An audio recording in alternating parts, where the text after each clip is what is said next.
ರಾಮೇಶ್ವರಂ, ಧನುಷ್ಕೋಟಿ ಅಲ್ಲಿ ಒಂದು ಪವಿತ್ರವಾದ ಕ್ಷೇತ್ರಗಳನ್ನು ನಾಗಮಣಿ ಆ ನಾಗಮಣಿಗೆ ಕೈ ಹಾಕಿ ಸರ್ವನಾಶ ಆಯಿತು. ಒಂದು ಸಿಟಿನೇ, ಒಂದು ನಗರನೇ ಸರ್ವನಾಶ. ಭಾರತದ ತುತ್ತ ತುದಿ ದಕ್ಷಿಣ ಭಾಗಕ್ಕೆ ಇರುವ ರಾಮೇಶ್ವರಂ, ಅಲ್ಲಿಂದ 20 ಕಿಲೋಮೀಟರ್ ದೂರದಲ್ಲಿರುವ ಧನುಷ್ಕೋಟಿ ಅಥವಾ ಧನುಷ್ಕೋಡಿ, ಈ ಒಂದು ನಗರ ಸಮೃದ್ಧಿ ಆಗಿತ್ತು. ಬಹಳ ವೈಭವೋಪೇತವಾಗಿ ಅಲ್ಲಿದ್ದುಕೊಂಡು ವ್ಯಾಪಾರ ಕೇಂದ್ರ ಆಗಿತ್ತು. ಆದರೆ ಅಂಥ ಒಂದು ನಗರ ಸುನಾಮಿಯಿಂದ ಅಥವಾ ಬಿರುಗಾಳಿ ಸುನಾಮಿಯಿಂದ, ಸುಂಟರಗಾಳಿ ಸುನಾಮಿಯಿಂದ ಸರ್ವನಾಶ ಆಯಿತು. ಆದರೆ ಆ ರೀತಿ ಎಲ್ಲರೂ ಅಂದ್ಕೊಂಡಿದ್ದಾರೆ. ನಿಜ ವಾಸ್ತವ ಏನು, ಅಲ್ಲಿ ಯಾವ ರೀತಿ ಆಯಿತು, ಏನಾಯಿತು, ಅದು ರಹಸ್ಯವಾಗಿ ಉಳಿದಿದೆ. ನಾಗಮಣಿ ಕದ್ದಿದ್ದರಿಂದ ಅವರ ವಂಶ ನಾಶ ಆಯಿತು, ಅವರ ನಗರ ಸಿಟಿ ನಾಶ ಆಯಿತು, ಇದೊಂದು ಪ್ರತೀತಿ. ಹಾಗಿದ್ರೆ ನಿಜವಾಗ್ಲೂ ನಾಗಮಣಿಯಿಂದ ನಾಗಕುಲ ಅಲ್ಲಿ ಸುನಾಮಿ ಸೃಷ್ಟಿ ಮಾಡ್ತಾ ಇಡೀ ನಗರವನ್ನೇ ಮುಳುಗಿಸ್ತಾ ಒಂದು ರೈಲು 120 ಜನ ಇದ್ದರು, ಎಲ್ಲರೂ ಸರ್ವನಾಶ ಆದರು. ಅಂಥ ಒಂದು ನಗರ ಸರ್ವನಾಶ ಆಗಲಿಕ್ಕೆ ನಾಗಮಣಿ ಕಾರಣನ, ನಾಗಜಾತಿ ಕಾರಣನ? ಈಗಾಗಲೇ ಭಾಗ 1 ಹಾಕಲಾಗಿದೆ. ಭಾಗ 1 ಶೇರ್ ಮಾಡಿದ್ದೀನಿ. ಆದರೆ ಪೂರ್ಣ ಪ್ರಮಾಣದಲ್ಲಿ ನೀವು ಭಾಗ 1, 2, 3 ನೋಡಿದರೆ ಮಾತ್ರ ನಿಮಗೆ ಅರ್ಥ ಆಗುತ್ತೆ. ಇದು ಭಾಗ 2 ಇರುತ್ತೆ. ಈಗಾಗಲೇ ಭಾಗ 1 ಆಗಿದ್ದೀನಿ, ನೀವು ನೋಡಿಲ್ಲ ಅಂದರೆ ಅದನ್ನು ನೋಡಿ. ಭಾಗ 2 ಇದನ್ನು ಕಂಟಿನ್ಯೂ ಮಾಡಿ. ಹಾಗೆ ಭಾಗ 3 ನೆಕ್ಸ್ಟ್ ಇರುತ್ತೆ, ಅದನ್ನು ನೋಡಿ. ಆಗಲೇ ನಿಮಗೆ ಇದರ ಒಂದು ರಹಸ್ಯ ಅರ್ಥ ಆಗೋದು. ಓಕೆನಾ? ರಾವಣನಿಗೆ ಕೋಪ ಬರುತ್ತೆ. ರಾವಣ ಎಲ್ಲಿ ಮಾಡ್ತಾಳೆ, ಇಡೀ ಕೈಲಾಸ ಪರ್ವತನ ಅಲ್ಲಾಡ್ಸೋಕೆ ಹೋಗ್ತಾಳೆ. ಇಡೀ ಕೈಲಾಸ ಪರ್ವತ ಅಲ್ಲಾಡಿಸ್ತಾಳೆ. ಆವಾಗ ಶಿವ ಪ್ರತ್ಯಕ್ಷ ಆಗ್ತಾಳೆ. ಶಿವ ಪ್ರತ್ಯಕ್ಷ ಆಗಿ ಕೇಳ್ತಾಳೆ, ಯಾಕೆ ಕೈಲಾಸ ಅಲ್ಲಾಡಿಸ್ತೀಯ ಅಂತ. ಆವಾಗ ಹೇಳ್ತಾಳೆ, ನನಗೆ ಮೋಸ ಮಾಡಿಬಿಟ್ಟಿದ್ದೀರ ನೀವು, ಪಾರ್ವತಿಲಿ ಕಳಿಸ್ತೀರ ಅಲ್ಬಿಟ್ಟು ಮಹಾಕಾಳಿನ ಕಳಿಸಿದ್ದೀರ. ಇಲ್ಲಪ್ಪ, ಪಾರ್ವತಿಲೇ ಮಹಾಕಾಳಿನ ಪಾರ್ವತಿ, ಇದರಲ್ಲಿ ಏನಿದೆ? ನಾ ಮೊದಲೇ ಹೇಳಿದ್ವಲ್ಲ, ನೀನು ಊರು ಸೇರೋವರೆಗೂ, ನೀನು ಮನೆ ಸೇರೋವರೆಗೂ ಯಾವ ಕಾರಣಕ್ಕೂ ಹಿಂದಕ್ಕೆ ತಿರುಗಿ ನೋಡಬಾರ್ದು ಅಂತ. ಹಿಂದಕ್ಕೆ ತಿರುಗಿ ನೋಡಬಾರ್ದು ಅಂತ ಮೊದಲೇ ಹೇಳಿದ್ವಲ್ಲ, ಒಂದು ಕಂಡೀಷನ್ ಹಾಕಿದ್ವಲ್ಲ. ನೀನು ಮನೆ ಸೇರೋವರೆಗೂ ಯಾವ ಕಾರಣಕ್ಕೂ ನೀನು ಹಿಂದಕ್ಕೆ ನೋಡಬಾರ್ದು ಅಂತ. ನೀನು ಏನು ಮಾಡಿದೆಯಾ, ಮದ್ದೆಲ್ಲ ತಿರು ನೋಡ್ಬಿಟ್ಟಿದ್ಯಾ, ಅದಕ್ಕೆ ಕಾಳಿ ಆಗಿಬಿಟ್ಟಿದ್ದಾಳೆ ಅಂತ ಇವ್ರು ಹೇಳ್ಬಿಡ್ತಾರೆ. ನೀನು ಮದ್ದೆಲ್ಲ ಹಿಂದಕ್ಕೆ ತಿರು ನೋಡ್ಬಿಟ್ಟಿದೆಯಲ್ಲ, ನಾವು ನೋಡಬೇಡ ಅಂತ ಹೇಳಿಲ್ವಾ? ಪಾರ್ವತಿನ ನೀನು ಜೊತೆ ಕಳಿಸ್ತೀವಿ, ನೀವು ಮನೆಗೆ ಹೋಗೋವರೆಗೂ ಹಿಂದಕ್ಕೆ ತಿರು ನೋಡಬಾರ್ದು ಅಂತ ಹೇಳಿದ್ವಿಲ್ವೋ? ನೀನು ಯಾಕೆ ಹಿಂದಕ್ಕೆ ತಿರು ನೋಡಿದೆ ಮಧ್ಯದಲ್ಲಿ? ಈ ರೀತಿ ಶಿವ ದೇವತೆಗಳು ಹೇಳ್ತಾರೆ, ಅಲ್ಲಿರೋ ಗುರುಗಳು. ಆವಾಗ ರಾವಣನಿಗೆ ತನ್ನ ತಪ್ಪಿನ ಅರಿವಾಗುತ್ತೆ. ಆಯಿತು ದೇವರು, ನಮ್ಮಮ್ಮ ಪೂಜೆ ಮಾಡಬೇಕಲ್ಲ ಅಂತಾರೆ. ಆವಾಗ ಶಿವ ಆಯಿತು, ಒಂದು ಲಿಂಗ ಕೊಡ್ತೀವಿ, ತಿರುಗಿ ಇನ್ನೊಂದು ಆತ್ಮಲಿಂಗ ಶಿವ ಕೊಡ್ತಾನೆ. ಮತ್ತೆ ಆತ್ಮಲಿಂಗ ಆಗಿ ಬರ್ತಾರೆ. ಯಾಕಂದ್ರೆ ಅವ್ರು ಕೈಲಾಸ ಪರ್ವತನ ಅಲ್ಲಾಡಿಸ್ಬಿಟ್ಟು ಮತ್ತೆ ಪ್ರತ್ಯಕ್ಷ ಮಾಡಿಸ್ಕೊಬಿಟ್ಟಿದ್ದಾರೆ. ಮತ್ತೆ ತಪಸ್ ಮಾಡಿ ಕೈಲಾಸ ಪರ್ವತ ಬೇಜಾನ್ ತಪಸ್ ಮಾಡಿ, ಆವಾಗೂ ಶಿವ ಬರೋಲ್ಲ. ಮತ್ತು ಕೈಲಾಸ ಪರ್ವತವನ್ನೇ ಅಲ್ಲಾಡಿಸಿ ಎಲ್ಲ ಕಿತ್ತಾಕಂಗೆ ನೋಡ್ತಾನೆ, ಹಾಳು ಮಾಡೋಕ್ಕೆ. ಆವಾಗ ಶಿವ ಪ್ರತ್ಯಕ್ಷ ಆಗಿ ಇಲ್ಲೇನು ಮಾಡೋದಂತ ಒಪ್ಕೊಳ್ತಾನೆ. ಮತ್ತು ಆತ್ಮಲಿಂಗ ಬರುತ್ತೆ ಅವಳ ಕೈಗೆ, ರಾವಣಲ್ಗೆ. ರಾವಣ ಅದನ್ನು ತಗೊಂಡು ಬರ್ತಾಳೆ. ಯಾವ ಕಾರಣಕ್ಕೂ ಕೆಳಗಡೆ ಇಡಬಾರ್ದು ಅಂತ, ಮತ್ತೆ ಕೆಳಗಡೆ ಇಡಬಾರ್ದು, ಮತ್ತೆ ಫಿಟ್ಟಿಂಗ್ ಇಡ್ತಾರೆ ದೇವತೆಗಳು. ಶಿವ ಆಯಿತು ಅಂತ ಒಪ್ಕೊಳ್ತಾನೆ. ಯಾಕಂದರೆ ಅವನ ಆತ್ಮಲಿಂಗ ಎತ್ಕೊಂಡು ಹೋಗ್ಬಿಟ್ರೆ ಪರಿಸ್ಥಿತಿ ಏನು ಜಗತ್ತಿಂದು? ತಿರ್ಗಿ ಒಂದು ಫಿಟ್ಟಿಂಗು. ಏನು ಫಿಟ್ಟಿಂಗು? ಮೊದಲು ಫಿಟ್ಟಿಂಗ್ ಏನೋ ಹಿಂದಕ್ಕೆ ತಿರ್ಗಿ ನೋಡಬಾರ್ದು, ಇವಾಗಿನ ಫಿಟ್ಟಿಂಗ್ ಏನೋ ಕೆಳಗಡೆ ಇಡಬಾರ್ದು ಲಿಂಗ. ಆಯಿತು ಅಂತ ಹೋಗ್ತಾನೆ. ಗೋವಾ ಬರುತ್ತೆ, ಮುರುಡೇಶ್ವರ ಕೇಳಿದ್ರಲ್ಲ ಶಿವಲಿಂಗ, ಅಲ್ಲಿಗೆ ಬರ್ತಾನೆ ಶಿವ. ಅವನು ಬೆಳಗ್ಗೆ ಸಾಯಂಕಾಲ ಸೂರ್ಯ ನಮಸ್ಕಾರ ಮಾಡ್ತಾನೆ, ನದಿದು ನೀರನ್ನ ತರ್ಪಣ ಕೊಡ್ತಾನೆ ಸೂರ್ಯ ಭಗವಾನ್ಗೆ. ಸಂಜೆ 5:30 ಆಗುತ್ತೆ. ಶಿವಲಿಂಗ ಕೈಯಲ್ಲಿದೆ, ಯಾವ ಕಾರಣಕ್ಕೂ ಕೆಳಗಿಡಬಾರ್ದು, ಮನೆ ತಲುಪೋವರೆಗೂ. ಇವಾಗ 5:30 ಆಗಿದೆ, ಸೂರ್ಯ ನಮಸ್ಕಾರ ಮಾಡಬೇಕು, ಸೂರ್ಯನಿಗೆ ಆರಾಧಿಸ್ಬೇಕು, ತರ್ಪಣ ಕೊಡಬೇಕು ಪಿತೃ ದೇವತೆಗಳಿಗೆ. ಇದು ಅವನದೇ ಆದ ಭಕ್ತಿ. ಅದು ಹೇಳ್ಬಾಡೋದು ಹೋಗ್ತಾಳೆ. ಅವಳೆಲ್ಲ ಇಷ್ಟು ಭಕ್ತ ಅಲ್ಲ, ಆದರೆ ಪ್ರಕೃತಿಯಲ್ಲಿ ಆರಾಧಿಸ್ತಾಳೆ, ಶಿವನಲ್ಲಿ ಆರಾಧಿಸ್ತಾಳೆ, ಅದಕ್ಕೆ ತರ್ಪಣ ಕೊಡ್ತಾರೆ. ಇದು ಪದ್ಧತಿ ಇರುತ್ತೆ. ಆ ಕಡೆ ನೋಡ್ತಾಳೆ, ಅಲ್ಲಿ ಕುರಿ ಮೇಸವನೊಬ್ಬ ಇರ್ತಾನೆ, ಹಸು ಮೇಸವನೊಬ್ಬ ಇರ್ತಾನೆ ಹುಡುಗ. ಅವಳಲ್ಲಿ ಕರೀತಾಳೆ, ಅವಳು ಬರ್ತಾಳೆ. ಈ ಲಿಂಗಾಲ ಇಟ್ಕೊಂಡಿರು, ಇಲ್ಲಿಗೆ ಲಾಸ್ಟಲ್ಲಿ ಹೋಗೋವಾಗೇನೋ ಚಾಕ್ಲೇಟು, ಬೊಂಬಾಯಿ ಮಿಠಾಯಿ, ಇನ್ನೊಂದು ಕೊಬ್ಬರಿ ಮಿಠಾಯಿ ಏನೋ ಕೊಡ್ತೀನಿ, ನಾನು ಹೋಗಿ ಅಲ್ಲಿ ಸ್ನಾನ ಮಾಡಿಕೊಂಡು ಒಂದು ಪ್ರೇಯರ್ ಮಾಡ್ಕೊಂಡು ಬಂದುಬಿಡ್ತೀನಿ ಅಂತಾನೆ ರಾವಣ. ಆದರೆ ಈ ಹುಡುಗ ಹೇಳ್ತಾನೆ, ಇದೇನಪ್ಪ ಇಷ್ಟು ತೂಕ ಇದೆ, ಇಷ್ಟು ತೂಕ ಇರೋದು ನಾನು ಹೊತ್ಕೊಂಡಿರೋಕ್ಕಾಗಲ್ಲ, ನನಗೇನಾದರೂ ಕಷ್ಟ ಆದರೆ 3 ಸಾರಿ ಕರಿತೀನಿ, 3 ಸಾರಿ ಕರೆಯೋದ್ರೊಳಗೆ ನೀನು ಬಂದುಬಿಡ್ಬೇಕು, ಇಲ್ಲ ನಾನು ಕೆಳಗಡೆ ಇಟ್ಬಿಡ್ತೀನಿ, ಇಷ್ಟು ತೂಕ ನಾನು ಎತ್ಕೊಂಡಿರೋಕ್ಕಾಗಲ್ಲ. ಅದರಲ್ಲಿ ಬೇರೆ ಅಲ್ಲ ಹಸಗಳೈತೆ, ಹಸುಗಳು ಯಾವುದಾದ್ರೂ ತೋಟಕ್ಕೆ ಹೋದರೆ ಅವರು 1 ಸಾರಿ ಕರಿತಿಲ್ಲ, ಇಲ್ಲಿ ಬಂದುಬಿಡ್ಬೇಕು ಅಂತಾನೆ. ರಾವಣ ಏನು ಮಾಡ್ತಾನೆ ಪಾಪ, ಅದೇನೋ ಹೇಳ್ತಾರೆ ಕಷ್ಟ ಕಾಲದಲ್ಲಿ ಕತ್ತೆ ಕಾಲು ಹಿಡಿಬೇಕಂತ. ಹಾಗೆ ಆ ಹುಡುಗನಿಗೂ ಬೆಲೆ ಕೊಡಬೇಕು, ಹುಡುಗನ ಮಾತು ಕೇಳಬೇಕು. ಆಯ್ತಪ್ಪ ಹುಡುಗ ಇಟ್ಕೊಂಡಿರೋ, ಇಲ್ಲಿ 3 ಸಾರಿ ಕರೆಯೋಷ್ಟೊತ್ತಲ್ಲ ಬಂದುಬಿಡ್ತಿಲ್ಲ ಅಂತ ಹೇಳ್ಬಿಟ್ಟು ಹೋಗ್ತಾರೆ ಕೊಟ್ಬಿಟ್ಟು. ಪಾಪ ಇನ್ನೂ ರಾವಣ ನದಿ ಹತ್ರ ಹೋಗ್ಯಲ್ಲ, ಆ ಸಮುದ್ರದ ಹತ್ರ ಹೋಗ್ಯಲ್ಲ, ನದಿ ಹತ್ರ ಅಲ್ಲಿ ನೀರಿದೆ, ಅಲ್ಲಿ ಸಮುದ್ರ. ಇವ್ರು ಆವಾಗಲೇ ಒಂದು ಸಾರಿ ಕರೆದ್ಬಿಡ್ತಾನೆ, ರಾವಣ ಆಗ್ತಾಯಿಲ್ಲ, ನಾನು ಹಿಡ್ಕೊಳಕ್ಕೆ ಬಂದ್ಬಿಡು ಅಂತ. ಏ ಇರಪ್ಪ, ಇನ್ನೂ ಅಲ್ಲಿ ಹೋಗ್ಯಲ್ಲ, ಆವಾಗಲೇ ಕರಿತೀಯ ಅಂತಾನೆ. ಮತ್ತೆ ಹೋಗಿ ರಾವಣ ಪ್ರೇಯರ್ ಸ್ಟಾರ್ಟ್ ಮಾಡ್ತಾರೆ. ಅಯ್ಯೋ ನನ್ನಿಂದ ಆಗ್ತಾಯಿಲ್ಲ, ಬಂದ್ಬಿಡು ಅಂತ 2ನೇ ಸಾರಿ ಕರಿತಾನೆ. 3ನೇ ಸಾರಿ ಇನ್ನೇನು ಪ್ರೇಯರೆಲ್ಲ ಮುಗಿತಾ ಇರುತ್ತೆ, ರಾವಣ ಬಂದ್ಬಿಡು ಅಂತಾರೆ. ಅಯ್ಯೋ ಇವ್ನು ಕರೆದ್ಬಿಟ್ಟಲ್ಲ 3ನೇ ಸಾರಿ ಅಂದ್ಬಿಟ್ಟು ರಾವಣ ಓಡೋಡಿ ಓಡೋಡಿ ಓಡೋಡಿ ಬರ್ತಿರ್ತಾರೆ. ಇವ್ರು ಕೆಳಗಡೆ ಇಟ್ಟೇ ಬಿಡ್ತಾರೆ ಶಿವಲಿಂಗ. ಇವ್ರಿಗೆ ಬೇಕಾಗಿರೋದು ಇದೆ, ಯಾವ ಕಾರಣಕ್ಕೂ ಅವ್ನು ಮನೆಗೆ ಎತ್ಕೊಂಡೋಗಿ ಬರೋ ಶಿವಲಿಂಗಲ್ಲ, ಅಲ್ಲೇ ಇಟ್ಬಿಡ್ತಾನೆ. ಅದು ಭೂಮಿಗೆ ಅಂಟ್ಕೊಬಿಡುತ್ತೆ. ಭೂಮಿಯಲ್ಲಿ ಅಂಟ್ಬಿಟ್ರೆ ಅದು ಮಾಮೂಲಿ ಲಿಂಗ ಆಗಿಬಿಡುತ್ತೆ, ಸಾಮಾನ್ಯ ಲಿಂಗ ಆಗಿಬಿಡುತ್ತೆ, ಶಕ್ತಿ ಕಳ್ಕೊಬಿಡುತ್ತೆ. ಆವಾಗ ರಾವಣ ಓಡ್ಬಂದು ಅದನ್ನು ಮೇಲೆ ಎತ್ತಕ್ಕೆ ಪ್ರಯತ್ನ ಪಡ್ತಾರೆ, ಆಗೋದಿಲ್ಲ. ಎಷ್ಟು ಎತ್ತಲಿಕ್ಕೆ ಪ್ರಯತ್ನ ಪಡ್ತಾನೆ ಅಷ್ಟು ಅದು ಬೆಳೆಯುತ್ತೆ, ದೊಡ್ಡದಾಗುತ್ತೆ, ಲಾಸ್ಟ್ಗೆ ಆಗೋದಿಲ್ಲ.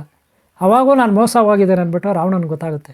ಮತ್ತೆ ಅವನು ಶಿವರ ಹತ್ರ ಹೋಗಿ ಗಲಾಟೆ ಮಾಡ್ತಾನೆ, ನನಗೆ ಮೋಸ ಮಾಡಿದ್ಯಾ, ಅವೆಲ್ಲ ಮಾಡಿದ್ದೀರಾ ಆ ದೇವತೆಗಳನ್ಬಿಟ್ಟು. ಆದರೆ ಅವ್ರು ಹೇಳ್ತಾರೆ, ನೋಡಪ್ಪ ಫಸ್ಟ್ ಟೈಮು ಪಾರ್ವತಿನ ಕೇಳಿದೆ, ಕೊಟ್ಟಿದ್ದೀವಿ. 2ನೇ ಟೈಮು ಕೆಳಗಡೆ ಇಡಬೇಡ ಅಂದರೂ ಮಾಡಿದ್ಯಾ, ಅದು ನೀನು ಬೇಜವಾಬ್ದಾರಿ, ನಮ್ಮದೇ ತಪ್ಪಿದೆ ಅಂತಾರೆ. ಆದರೂ ಶಿವ ಅವನ ಮೇಲೆ ಪ್ರೀತಿ ಬಂದು ಮಾತಾಡ್ತಾನೆ, ಏನೋ ಏರಿ ಮಾಡಬೇಡ, ಮುಂದೆ ನಿನಗೆ ಸೇಮ್ ಒಂದು ಲಿಂಗ ನಿನ್ನ ಹೆಸರಲ್ಲಿ ತಯಾರಾಗುತ್ತೆ ನಿಮ್ಮ ದೇಶದಲ್ಲಿ, ಇಲ್ಲದೆ ರಾಜ್ಯ ದೇಶದಲ್ಲಿ, ಏನೋ ಏರಿಬೇಡಬೇಡ ಅಂತ ಅವನ ದುಃಖವನ್ನು ಶಮನ ಮಾಡ್ತಾರೆ. ಇದು ಕತೆ.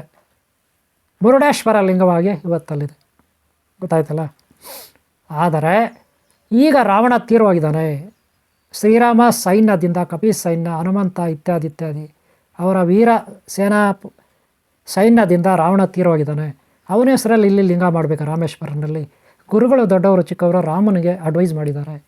ರಾಮ ಏನು ಮಾಡ್ತಾನೆ, ಹನುಮಂತನನ್ನು ಆತ್ಮಲಿಂಗ ತಗೊಂಬರಕ್ಕೆ ಕಳಿಸಿದ್ದಾನೆ. ಹನುಮಂತ ಶಿವನ ಹತ್ರ ಹೋಗ್ತಾನೆ ಆತ್ಮಲಿಂಗ ತಗೊಂಬರೋಕ್ಕೆ. ಆದರೆ ಹನುಮಂತು ಶಿವಲಿಂಗ ತಗೊಳ್ತಾನೆ ಶಿವನ ಹತ್ರ, ಶಿವನನ್ನು ಪ್ರೇಯರ್ ಮಾಡಿ ಎಲ್ಲ ಪರಿಸ್ಥಿತಿ ವಿವರಿಸಿ. ರಾಮ ರಾವಣನ ಕೊಂದ ಹಾಗಿದೆ, ಎಷ್ಟೋ ರಾವಣನ ಸೈನ್ಯ ತೀರೋಗಿದೆ. ರಾವಣನ ಹೆಸರಲ್ಲಿ ಈಗ ಒಂದು ಆತ್ಮಲಿಂಗ ಕೂರಿಸ್ಬೇಕು, ದೇವಸ್ಥಾನ ಮಾಡಬೇಕು. ಶಿವನೇ ನೀನು ಆತ್ಮಲಿಂಗವಾಗಿ ಬರಬೇಕು. ರಾವಣನ ಆಸೆ, ಅವನ ಆತ್ಮಕ್ಕೆ ಶಾಂತಿ ಎಲ್ಲ ಸಿಗುತ್ತೆ. ಈ ರೀತಿ ಹನುಮಂತ ವಿವರಿಸ್ತಾನೆ. ಶಿವ ಸಂತೋಷವಾಗಿ ಒಪ್ಕೊಳ್ತಾನೆ. ಶಿವ ಆತ್ಮಲಿಂಗವಾಗಿ ಹನುಮಂತನ ಕೈ ಸೇರ್ತಾನೆ. ಹನುಮಂತ ಅದನ್ನು ಹೊತ್ಕೊಂಡು ಬರ್ತಾನೆ. ಇಲ್ಲಿ ಟೈಮು ಮುಹೂರ್ತ ಅಂತಿರುತ್ತೆ, ಒಂದು ಮುಹೂರ್ತ, ಒಳ್ಳೆಯ ಮುಹೂರ್ತ ಇರುತ್ತೆ, ಅದು ಮೀರೋಗ್ತಾ ಇರುತ್ತೆ. ಗುರುಗಳೆಲ್ಲ ಪಾಪ ಇಕ್ಕಟ್ಟಿನಲ್ಲಿ ಸಿಕ್ಕಾಕೊಳ್ತಾರೆ, ಮುಹೂರ್ತ ಹೊರಟೋಗುತ್ತೆ ಅಂತ. ಯಾಕಂದರೆ ರಾವಣನ ಎಣ ಇಟ್ಕೊಂಡು ಇಲ್ಲಿ ಶಿವಲಿಂಗ ಮಾಡೋಕ್ಕೆ ಹೊರಟಿದ್ದಾರೆ ಇವರು. ಆಮೇಲೆ ಅವನು ಎಣನೆಲ್ಲ ಇದು ಮಾಡಿ ದಫಲ ಮಾಡಿ ಆಮೇಲೆ ಇಲ್ಲಿ ಶಿವಲಿಂಗ ಸ್ಟಾರ್ಟ್ ಮಾಡೋಕ್ಕೆ ಹೊರಟಿದ್ದಾರೆ. ಆದರೆ ಇಲ್ಲ ಮುಹೂರ್ತ ಮೀರೋಗ್ತಾ ಇದೆ, ಎಲ್ಲಿ ಮಾಡೋದು? ಆವಾಗ ಸೀತಾಮಾತೆ ಒಂದು ಐಡಿಯಾ ಕೊಡ್ತಾರೆ ರಾಮನಿಗೆ. ಹನುಮಂತ ದೇವರು ಬರ್ತಾರೆ, ಲೇಟ್ ಆಗುತ್ತೆ, ಮುಹೂರ್ತ ಮೀರೋಗ್ಬಿಡುತ್ತೆ. ಸದ್ಯಕ್ಕೆ ಅವ್ರ ತಾಯಿ, ರಾವಣನ ತಾಯಿ ಮರಳಲ್ಲಿ ಲಿಂಗ ಮಾಡೋರು. ಈಗ ನಾವೇ ಒಂದು ಮರಳಲ್ಲಿ ಲಿಂಗ ಮಾಡಿ ರಾವಣನ ಹೆಸರಿಗೆಲ್ಲಿ ಒಂದು ಶಿವಲಿಂಗ ಪ್ರತಿಷ್ಠಾಪನೆ ಮಾಡೋಣ. ಇದರಿಂದ ಅವ್ರ ಅಮ್ಮನ ಆಸೆ ಈಡೇರುತ್ತೆ, ರಾವಣನ ಆಸೆ ಈಡೇರುತ್ತೆ, ಆತ್ಮಕ್ಕೆ ಶಾಂತಿ ಸಿಗುತ್ತೆ ಅಂತ ಸೀತಾಮಾತೆ ಒಂದು ಒಳ್ಳೆ ಐಡಿಯಾ ಕೊಡ್ತಾಳೆ. ಅದೇ ರೀತಿ ಇವರು ಒಂದು ಮರಳಲ್ಲಿ ಶಿವಲಿಂಗ ರೆಡಿ ಮಾಡ್ತಾರೆ. ಯಾರು? ಸೀತಾಮಾತೆ, ಲಕ್ಷ್ಮಣ, ಶ್ರೀರಾಮಚಂದ್ರ ಪ್ರಭು ಮರಳಲ್ಲಿ ತಯಾರು ಮಾಡಿ ಅದಕ್ಕೊಂದು ಗುಡಿ ಕಟ್ಟಿ ಶಿಲಾನ್ಯಾಸ ಅಂದರೆ ಪ್ರತಿಷ್ಠಾಪನೆ ಮಾಡಿ ಒಂದು ಚಿಕ್ಕದಾಗಿ ಗುಡಿ ಕಟ್ಟಿ ಪೂಜೆ ಮಾಡಿಬಿಡ್ತಾರೆ. ಎಲ್ಲ ಪೂಜೆ ಎಲ್ಲ ರೆಡಿ ಆಗುತ್ತೆ. ಆವಾಗ ಹನುಮಂತ ದೇವರು ಆತ್ಮಲಿಂಗ ತಗೊಂಡು ಬರ್ತಾನೆ. ಹನುಮಂತ ದೇವರು ಎಲ್ಲ ಪರಿಸ್ಥಿತಿ ನೋಡ್ತಾನೆ. ತುಂಬ ಫೀಲ್ ಆಗುತ್ತೆ, ಬೇಜಾರಾಗುತ್ತೆ. ನಾನು ಚಿಕ್ಕ ಹುಡುಗದಿಂದ ರಾಮನ ಭಕ್ತ, ರಾಮನಿಗಾಗಿ ನಾನು ಪ್ರಾಣ ಕೊಟ್ಟಿದ್ದೀನಿ, ಪ್ರಾಣನೇ ರಾಮನಲ್ಲಿ ಇಟ್ಟಿದ್ದೀನಿ. ನನ್ನ ಹೃದಯದಲ್ಲೇ ರಾಮ ಸೀತಾರಾಮ ಇವರೆಲ್ಲ ಇದ್ದಾರೆ, ಅವರ ಹೃದಯದಲ್ಲೂ ಲಾಲಿದ್ದೀನಿ. ಲಾಲ್ ತಂದರೆ ಶಿವಲಿಂಗ ವೇಸ್ಟ್ ಆಗೈತಲ್ಲ, ವ್ಯರ್ಥ ಆಗೈತಲ್ಲ, ಆತ್ಮಲಿಂಗ ಎಷ್ಟು ಕಷ್ಟಪಟ್ಟು ತಗೊಳ್ಬಲ್ದೆ. ಈ ರೀತಿ ಹನುಮಂತನಿಗೆ ಬೇಜಾರಾಗುತ್ತೆ. ಆವಾಗ ಈ ಪರಿಸ್ಥಿತಿ ಎಲ್ಲರಿಗೂ ಅರ್ಥ ಆಗುತ್ತೆ, ಹನುಮಂತನ ಬೇಜಾರೇನು ಅಂತ ಎಲ್ಲರಿಗೂ ಅರ್ಥ ಆಗುತ್ತೆ. ಆವಾಗ ಶ್ರೀರಾಮಚಂದ್ರ ಪ್ರಭು, ಸೀತಾಮಾತೆ ಇವರು ಬಹಳ ಪ್ರೀತಿಯಿಂದ ಹನುಮಂತನಿಗೆ ದೇವ್ರಿಗೆ ಹೇಳ್ತಾರೆ, ನೀನೇನೂ ಎರಿವು ಮಾಡಬೇಡ ಹನುಮಂತ ದೇವರು, ನಿನ್ನ ಹೆಸರಲ್ಲೇ ಇಲ್ಲೊಂದು ಈ ಆತ್ಮಲಿಂಗವನ್ನು ಪ್ರತಿಷ್ಠಾಪನೆ ಮಾಡೋಣ ಅಂಥೇಳಿ ಆ ಒಂದು ಆತ್ಮಲಿಂಗವನ್ನು ಪ್ರತಿಷ್ಠಾಪನೆ ಮಾಡ್ತಾರೆ. ರಾಮೇಶ್ವರಮ್ಮನ ದೇವಸ್ಥಾನದಲ್ಲಿ ಇವತ್ತು 2 ಲಿಂಗಗಳಿದೆ. ಒಂದು ಶ್ರೀರಾಮಚಂದ್ರ ಪ್ರಭು ಮರಳಿನ ಲಿಂಗ ಇರುತ್ತೆ. ಇಲ್ಲೊಂದು ಆತ್ಮಲಿಂಗ, ಶುದ್ಧವಾದ ಶ್ವೇತಲಿಂಗ, ಬೆಣಚು ಕಲ್ಲು ಅಂತಿರಲ್ಲ, ಶ್ವೇತಲಿಂಗ, ವೈಟ್ ಕಲರ್, ಹಾಲಿನ ಕಲ್ಲು ಅಂತಿರಲ್ಲ, ಮಿಲ್ಕ್ ಶಿವಲಿಂಗ, ಅದು ಹನುಮಂತ ದೇವರ ಆತ್ಮಲಿಂಗ ಅಂತಾರೆ. ಅಲ್ಲಿ ಎಲ್ಲ ರೋಗಗಳು ವಾಸಿ ಆಗುತ್ತೆ ಕೂತ್ಕೊಂಡ್ರೆ. ಕಣ್ಣಿಲ್ದವ್ರಿಗೆ ಕಣ್ಣು ದೃಷ್ಟಿ ಬರುತ್ತೆ, ರೋಗಗಳು ವಾಸಿ ಆಗುತ್ತೆ. ಶುಗರ್, ಬಿ ಪಿ, ಕ್ಯಾನ್ಸರ್ ಇತ್ಯಾದಿ ಇತ್ಯಾದಿ ಯಾವುದೇ ಕಾಯಿಲೆಗಳಿರಲಿ ಶರೀರದಲ್ಲಿ, ಮಾನಸಿಕ, ದೈಹಿಕ, ಆತ್ಮಲಿಂಗದ ಮುಂದೆ ಹನುಮಂತು ತಂದ ಆತ್ಮಲಿಂಗದ ಮುಂದೆ ಅಷ್ಟಮಹಾಸಿದ್ಧಿಗಳ ಸ್ವರೂಪ ರುದ್ರಾವತಾರಿ ಹನುಮಾನ್, ಮಹಾಬಲಶಾಲಿ, ಮಹಾ ತಪಸ್ವಿ, ಯೋಗಿ, ಸಿದ್ಧ ಪುರುಷ ಹನುಮಾನ್ ದೇವರ ಶಕ್ತಿ ಆತ್ಮಲಿಂಗದಲ್ಲಿದೆ ಅಂತಾರೆ. ಅಷ್ಟೇ ಅಲ್ಲ, ಒಂದು ಸೀಕ್ರೆಟ್ ಇದೆ, ನಿಮಗೆ ಹೇಳ್ತಾ ಇದ್ದೀನಿ. ಆ ಒಂದು ದೇವಸ್ಥಾನದಲ್ಲಿ ಎಷ್ಟೋ ಕಂಬಗಳಿದ್ದಾವೆ, ಶಿಲಾ ಕಂಬಗಳು, ಎಷ್ಟೋ ಪಡಶಾಲೆಗಳಿದ್ದಾವೆ, ಎಷ್ಟೋ ಶಿಲೆಗಳನ್ನು ಕೆತ್ತಲಾಗಿದೆ, ಎಷ್ಟೋ ಸುಂದರವಾಗಿ ರಾಮೇಶ್ವರ ದೇವಸ್ಥಾನ ಕೆತ್ತಲಾಗಿದೆ. ಅಲ್ಲಿ ಒಂದು ವಿಶೇಷ ಏನು ಗೊತ್ತಾ, 22 ತೀರ್ಥಗಳಿದೆ, 22 ತೀರ್ಥಗಳು ಅಂದರೆ ಸ್ನಾನ ಮಾಡೋ ತೀರ್ಥಗಳು, ಬಾವಿಗಳ ಥರ ಇದ್ದಾವೆ. ಅಲ್ಲಿಂದ ನೀರು ತಗೊಂಡು ಸ್ನಾನ ಮಾಡ್ತಾರೆ. ಆ ನೀರು ಅಷ್ಟೇ ಅಲ್ಲ, ಕಾಶಿಗೆ ಹೋದವರು, ವಾರಣಾಸಿ ಕಾಶಿಗೆ ಹೋದವರು ಅಲ್ಲಿಂದ ಗಂಗೆಯನ್ನು ತಂದು ಇಲ್ಲಿ ಕನ್ಯಾಕುಮಾರಿಯಲ್ಲಿರ್ತಕ್ಕಂಥ, ರಾಮೇಶ್ವರಮಲ್ಲಿರ್ತಕ್ಕಂಥ ಈ ತೀರ್ಥಗಳಲ್ಲಿ ಆ ನೀರನ್ನು ಹಾಕ್ತಾರೆ. ಒಂದು. ಎರಡನೇದು, ಇಲ್ಲಿನ ಶಿವಲಿಂಗಗಳಿಗೆ ಸ್ನಾನ ಮಾಡಿಸ್ತಾರೆ, ಅಭಿಷೇಕ ಮಾಡಿಸ್ತಾರೆ. 2. ಇದರಿಂದ ಅವರ ಜನ್ಮ ಪಾವನ ಆಗುತ್ತೆ. ನೆನಪಿಟ್ಕೊಳ್ಳಿ, ಇಲ್ಲಿಂದ ಎಲ್ಲ ಜ್ಯೋತಿರ್ಲಿಂಗಗಳ ದರ್ಶನ ಮಾಡಿಕೊಂಡು ಯಾತ್ರಾರ್ಥಿಗಳು ಕಾಶಿಗೂ ಹೋಗಿ ಅಲ್ಲಿಂದ ನೀರನ್ನು ತಂದು, ಗಂಗೆ ನೀರನ್ನು ತಂದು ಈ ಜ್ಯೋತಿರ್ಲಿಂಗಗಳಿದೆ ರಾಮೇಶ್ವರಮಲ್ಲಿ, ಈ ಜ್ಯೋತಿರ್ಲಿಂಗಗಳಿಗೆ ಆ ನೀರನ್ನು ಹಾಕಿ ಆಮೇಲೆ ಇಲ್ಲಿ ಆ ಗಂಗೆ ನೀರನ್ನು ಈ ತೀರ್ಥಗಳಲ್ಲೂ ಹಾಕ್ತಾರೆ. 22 ತೀರ್ಥಗಳಲ್ಲಿ. ಇದರಲ್ಲಿ 18ನೇ ತೀರ್ಥ ಗಂಗೆಯ ತೀರ್ಥ.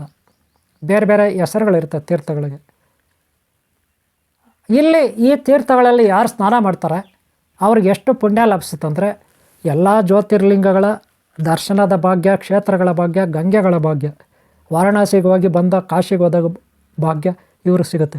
ಅದಕ್ಕೆ ರಾಮೇಶ್ವರ ಆ ತೀರ್ಥಗಳಲ್ಲಿ ಸ್ನಾನ ಮಾಡಿದ್ರೆ ಅಷ್ಟು ಪವಿತ್ರ, ಪರಿಶುದ್ಧ.